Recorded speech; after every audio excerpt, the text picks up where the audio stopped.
Hello, friend. Myself, Rahul Kumar Sen, Assistant Professor in Mechanical Department, TITS, Modasa, Gujarat. Right now, today we are going to start new topic: design of machine element.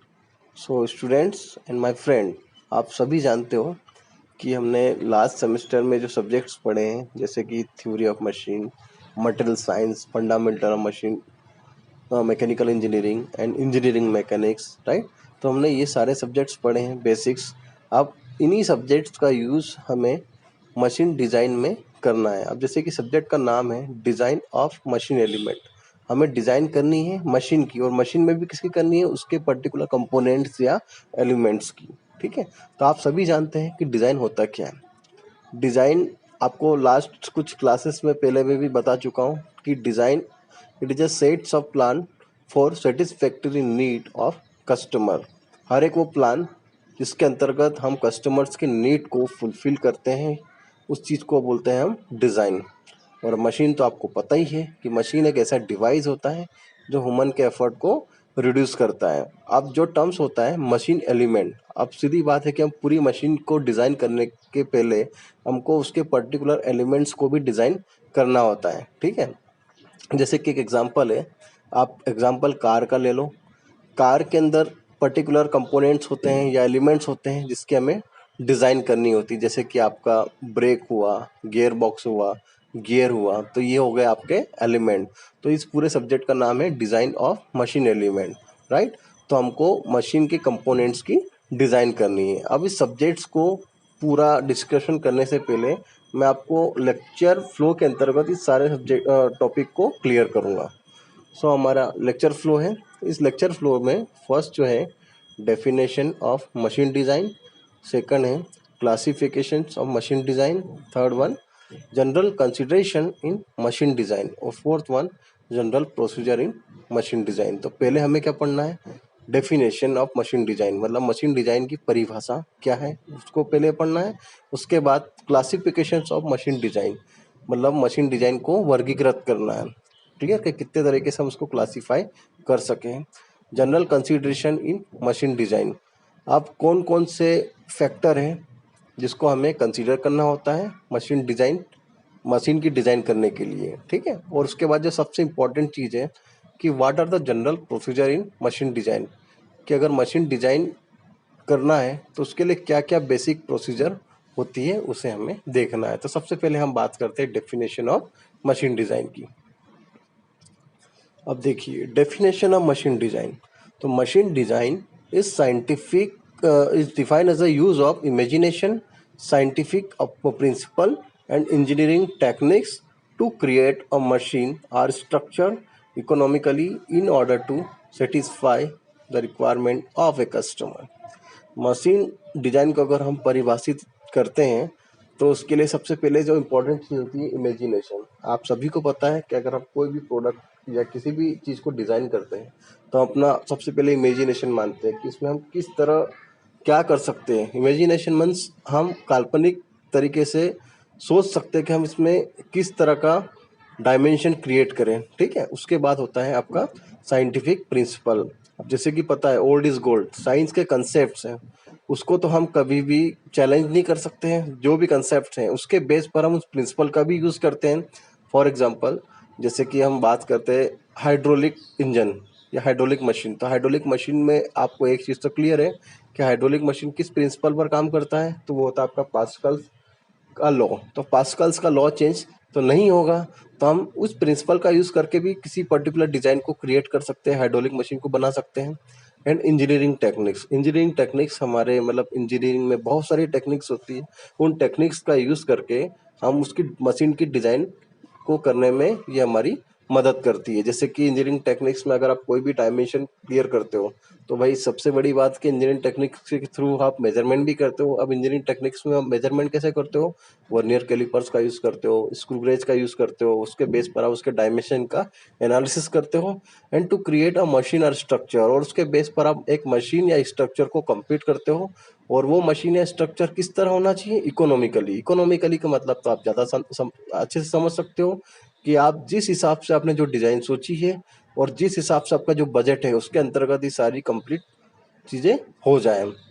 और उसके बाद सबसे important चीज़, अब सीधी बात है कि आप जो डिज़ाइन कर रहे हो ऑब्वियसली आप कस्टमर्स के लिए ही कर रहे हो, क्योंकि कस्टमर की डिमांड को रखते हुए ही हम डिज़ाइन करते हैं।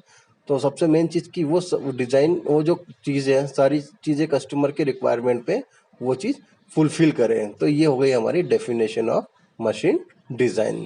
ठीक है, उसके बाद है क्लासिफिकेशन ऑफ मशीन डिज़ाइन। अगर हम बात करते हैं क्लासिफिकेशंस की, तो मशीन डिज़ाइन को 3 तरीके से क्लासिफाइड कर सकते हैं: एडेप्टिव डिज़ाइन, डेवलपमेंट डिज़ाइन और न्यू डिज़ाइन। अब एडेप्टिव डिज़ाइन का मतलब तो आपको पता ही है। एडेप्टिव का मतलब होता है किसी चीज़ को स्वीकार करना। अगर हमारे पास जो एग्जिस्टिंग डिज़ाइन है उसमें अगर हम थोड़ा सा माइनर चेंज करें, minor change that means some modifications, right, तो उसके बेस पर हम डिज़ाइन को तैयार कर सकते हैं। उस चीज़ को बोलते हैं हम एडेप्टिव डिज़ाइन। अब एडेप्टिव डिज़ाइन का सबसे बेस्ट एग्जांपल है हमारा डीजल इंजन और हमारी बाइसिकल। क्योंकि बाइसिकल एक सिंपल कंसेप्ट का, अगर बाइसिकल में हमको कुछ चीज़ का डिज़ाइन करना है, जैसे कि मान लो आपने एक्सल के साथ में गियर का अरेंजमेंट कर दिया, ठीक है, तो साइकिल तो डिज़ाइन तो कंप्लीट है लेकिन आपने उसमें थोड़ा सा मॉडिफिकेशंस किया और उसके बाद में उसको एडप्ट किया, तो उस डिज़ाइन को क्या बोलते हैं हम? Adaptive design. अब सेकंड होता है डेवलपमेंट डिज़ाइन। अब डेवलपमेंट डिज़ाइन थोड़ा सा एडवांस वर्जन है एडेप्टिव डिज़ाइन का। अब डेवलपमेंट डिज़ाइन में ये होता है कि जो हमारे पास एग्जिस्टिंग डिज़ाइन है उसका बेसिस दैट मीन्स उसका रेफरेंस लेके एक कंप्लीट डिज़ाइन को हम बनाते हैं, उस चीज़ को बोलते हैं डेवलपमेंट डिज़ाइन। अब डेवलपमेंट डिज़ाइन के तो हमारे दैनिक जीवन में बहुत सारे एग्जाम्पल हैं, जैसे कि बेस्ट एग्जाम्पल है हमारा जो आज की तारीख में हम बोल सकते हैं मोबाइल सेल। ठीक है, अब मोबाइल सेल जैसे आप जानते हो कि आज के 15 से 16 साल पहले मोबाइल फ़ोन का फंक्शन मेन काम क्या था? केवल कम्युनिकेशन करना। लेकिन पहले कम्युनिकेशन के बेस पर उसकी जो डिज़ाइन होती थी तो खाली कीबोर्ड वाली डिज़ाइन होती थी। लेकिन आज उसका एंड्रॉयड वर्जन, ठीक है, उपलब्ध है मार्केट में। तो आप देख रहे हो कि पहले तो केवल हम कम्युनिकेशन करते थे मोबाइल से, लेकिन आज हम कम्युनिकेशंस के अलावा उस पे मल्टीटास्क भी करते हैं। तो ये कैसे पॉसिबल हुआ कि हमारी जो एग्जिस्टिंग डिज़ाइन जो पहले थी उसमें इन्होंने क्या किया, पूरी तरह से उसका रेफरेंस लेकर एक एडवांस डिज़ाइन को कंप्लीट किया है। तो उसको हम बोलते हैं डेवलपमेंट डिज़ाइन। अब टीवी का एग्जांपल भी ले सकते हैं कि आज के 30 साल पहले जो टीवी होती थी उसका वेट भी काफ़ी होता था, काम तो वही करती थी कि स्क्रीन को हम देखते थे। लेकिन अभी क्या हो गया, उसका वेट बिल्कुल कम होगा जिससे हम उसको एक जगह से दूसरी जगह ले जाने में हमको प्रॉब्लम ना हो। तो उसको बोलते हैं हम डेवलपमेंट डिज़ाइन। और उसके बाद इन सबसे एडवांस में अगर हम बात करें न्यू डिज़ाइन की अगर बात करें, तो न्यू डिज़ाइन जनरली आप ऐसे नहीं बना सकते, क्योंकि उसके लिए एक पर्सन को अगर कोई भी डिज़ाइन करनी है तो उसको डिज़ाइन के सारे कंसेप्ट पता होना चाहिए। अगर उसको कंसेप्ट पूरी तरह से पता नहीं होगा तो वो डिज़ाइन नहीं कर सकता है। जैसे कि फॉर एग्जांपल, अगर कोई पावर प्लांट को डिज़ाइन करना है तो स्वाभाविक बात है कि आप ओल्ड डिज़ाइन या एग्जिस्टिंग डिज़ाइन में बिलीव नहीं कर सकते। उसके लिए आपको पूरी रिसर्च करनी पड़ेगी, उसका पूरा डायमेंशंस का पता करना पड़ेगा। उसके बेस पर फिर आपका जो नॉलेज है कंप्लीट डिज़ाइन इंजीनियर को जो होता है उसके बेस पर ही आप उसको डिज़ाइन कर सकते हैं। जैसे power plant, solar power plant है, फिर टाइडल पावर प्लांट है। अगर उनके पर्टिकुलर पार्ट्स की डिज़ाइन करनी है तो हमको उसको पूरी तरह से रिसर्च करके ही उसको डिज़ाइन कर सकते हैं। अपने आप से हम उसको डिज़ाइन नहीं कर सकते हैं। ठीक है, तो ये हो गया आपका न्यू डिज़ाइन। तो इसको बोलते हैं हम क्लासिफिकेशंस ऑफ मशीन डिज़ाइन। तो कितने हो गए? एडेप्टिव डिज़ाइन, डेवलपमेंट डिज़ाइन और न्यू डिज़ाइन। एडेप्टिव डिज़ाइन का एग्जांपल क्या बताया था? डीजल इंजन और बाइसिकल। डेवलपमेंट डिज़ाइन का एग्जांपल क्या बताया था? एडवांस्ड टेलीविज़न और मोबाइल सेल एंड जो भी आपका इलेक्ट्रॉनिक्स इक्विपमेंट। ये एग्जांपल है आपका डेवलपमेंट डिज़ाइन का। और न्यू डिज़ाइन जो कि आपको पूरी तरह से रिसर्च के थ्रू उसको डिज़ाइन करना होता है, जैसे कि solar power plant, tidal power plant, ये सब इसी की कैटेगरी में आते हैं। नेक्स्ट है general consideration in machine design. अब एक चीज़ तो क्लियर है, अगर हम किसी भी मशीन को डिज़ाइन करते हैं, ठीक है, तो हमें ये फैक्टर को ध्यान में रखना ही होता है। अगर ये फैक्टर को हम ध्यान नहीं रखेंगे तो हमारी डिज़ाइन में कई तरह की प्रॉब्लम को हमें फेस करना पड़ सकता है। तो फर्स्ट जो कंसिडरेशन है, types of load and stress caused by the load. अब भाई सिंपल सी बात है, क्या पहला फैक्टर को हम कंसीडर करते हैं टाइप्स ऑफ लोड। अगर कोई भी चीज़ को डिज़ाइन कर रहे हैं तो हमको लोड और स्ट्रेस का एनालिसिस करना तो बहुत ज़रूरी है कि किसके कारण, मतलब कौन से लोड के कारण या कौन सी, मतलब कौन कौन से स्ट्रेस या कौन कौन से लोड उसमें क्रिएट हो सकते हैं जिसके कारण वो फेल हो सकता था, इसका भी बहुत ध्यान रखना पड़ेगा। सेकंड है मोशन ऑफ द पार्ट्स और काइनेमेटिक ऑफ द मशीन। अब जैसे कि हमें पता है कि हमें कोई भी मोशन, चाहे वो स्टेशनरी मोशन हो या वो डायनामिक मोशन हो, ठीक है, तो kinematic of machine that means हमें उसके डिग्री ऑफ फ्रीडम, हमें उसके मोशन, हमें उसके मैकेनिज्म, सब चीज़ का ध्यान में रखना पड़ेगा। उसी के बेस पर हम उसको आगे डिज़ाइन कर सकते हैं। और नेक्स्ट है आपका selections of material and form and size of the parts. अब भाई सबसे इम्पोर्टेंट चीज़ है, आप डिज़ाइन तो करोगे, लेकिन डिज़ाइन भी अगर आपने कर दी लेकिन बिना सिलेक्शन ऑफ मटेरियल, आप प्रॉपर एंड स्टैंडर्ड मटेरियल का यूज़ नहीं करोगे तो वो डिज़ाइन बाद में फेल हो सकती है। तो मटेरियल का सिलेक्शन भी एक इम्पॉर्टेंट फैक्टर है। और उसके बाद जो form and size of the part.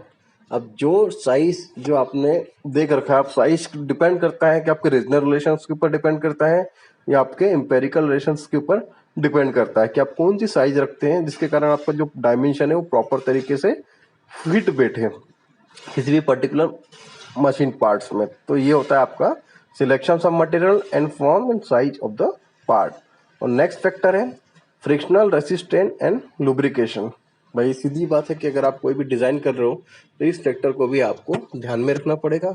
Frictional resistant and lubrication, अगर आप मशीन पार्ट में अगर उसकी डिज़ाइन इस तरह से की हो कि आप उसको प्रॉपर तरीके से अगर रन कराएं या उसमें अगर वो ऑपरेट करें तो उसमें जो फ्रिक्शन का रेजिस्टेंस हो वो भी हो और उसमें हम प्रॉपर तरीके से लुब्रिकेशन करें, उसको डिज़ाइन को उस तरह से हमको बनाना पड़ेगा। उसके बाद होता है कन्वीनियंट एंड इकोनॉमिकल फीचर्स। अब सबसे इम्पोर्टेंट चीज़ है, ये भी एक फैक्टर है कि कन्वीनियंट, कन्वीनियंट का मतलब है हमें कंफर्टेबल एंड इकोनॉमिकल फीचर्स। अब जैसे कि हम एग्जांपल लेते हैं कार का।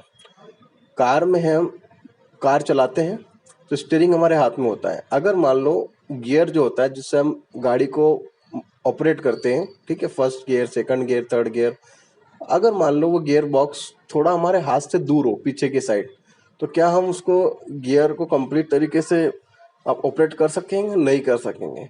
तो कन्वीनियंट मीन्स आप जो भी काम कर रहे हो वो इस तरह से हो इको फ्रेंडली कि मतलब आप भी मेन और मशीन का जो रिलेशनशिप्स है वो एक बैलेंस, उसमें बैलेंस बना रहा है। अगर वो बैलेंस नहीं होगा तो हमें अनकन्वीनियंट होगा। तो सबसे इंपॉर्टेंट चीज़ कि कोई भी डिज़ाइन बनाए तो डिज़ाइन ऐसी हो जिसको हम इजीली तरीके से ऑपरेट कर सकें और उसके बाद उसके जो फीचर्स हो वो इकोनॉमिकल हो, मतलब वो हमारे बजट में हो।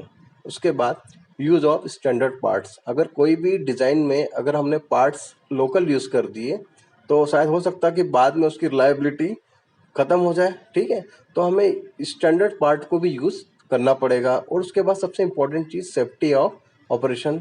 जैसे कि आप देखते हो कि आज की तारीख में कोई भी मशीन बनाते हैं तो मशीन बनाने के बाद उसकी सेफ्टी को भी ध्यान में रखना पड़ता है। अगर सेफ्टी नहीं होगी तो वो बाद में प्रॉब्लम कर सकती है। जैसे कार की बात करें तो कार में आप देखते हो आज के रिसेंट ट्रेंड में कि जो कार होती है उसके अंदर हमें एयर बैग्स होते हैं, तो वो एयर बैग्स हमें सेफ्टी प्रोवाइड करते हैं, ठीक है। मैं एक तरह से वो क्या हुआ, सेफ्टी ऑफ ऑपरेशन, मतलब हमने उस तरह का ऑपरेशन किया होता है कि जब भी कोई एक्सीडेंट हो या कोई मतलब दुर्घटना हो तो वो एयर बैग्स हमारी सेफ्टी के लिए हमें मदद करे। तो ये हो गया आपका सेफ्टी ऑफ ऑपरेशन। उसके बाद होता है वर्कशॉप फैसिलिटी। अब आप जो भी डिज़ाइन को ऑपरेट कंप्लीट करते हो तो डिज़ाइन में एक चीज़ ये भी होता है कि वर्कशॉप फैसिलिटी, आप ये फैक्टर को भी ध्यान में रखना पड़ेगा। आप ऐसी डिज़ाइन करो कि वो वर्कशॉप में किसी भी जगह पर वर्कशॉप में वो इजीली रिपेयर हो सके या उसमें कुछ मॉडिफिकेशन करना होता है हम उसको इजीली तरीके से मॉडिफाइड कर सकें। उसके बाद है number of machine to be manufacture.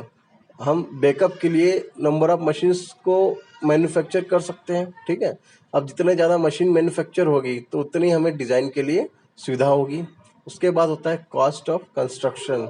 जो हमारा कॉस्ट का जो बजट है वो उस पर फिलफिल करना चाहिए। अब जो भी आप डिज़ाइन कर रहे हो वो कॉस्ट उतनी होना चाहिए जिसमें हम उसको इजीली तरीके से आगे काम कर सकें। अगर कॉस्ट ज़्यादा होगी तो वो डिज़ाइन हमको वो बाद में उसको कस्टमर के लिए भी खरीदने में उसको प्रॉब्लम होगी। उसके बाद होता है आपका असेंबली। तो असेंबली मीन्स आप किसी भी पार्ट्स को असेंबल करते हो तो सबसे इम्पोर्टेंट चीज़ होती है कि अगर कोई भी डिज़ाइन बनाए तो वो डिज़ाइन ऐसी होना चाहिए कि इजीली उसको आप विड्रॉ कर सकते हो और इजीली उसको इंस्टॉल कर सके। अगर ये प्रॉब्लम होगी तो वो डिज़ाइन भी आपको प्रॉब्लम करेगी। तो ये सारे फैक्टर हैं जिसमें हमको मशीन को डिज़ाइन करने के लिए हमको कंसिडर करना पड़ता है। नेक्स्ट है आपका general procedure in machine design. तो general procedure in machine design recognisations of need, mechanism or synthesis, analysis of forces, material selection, design of elements, modifications, detailed drawing and production।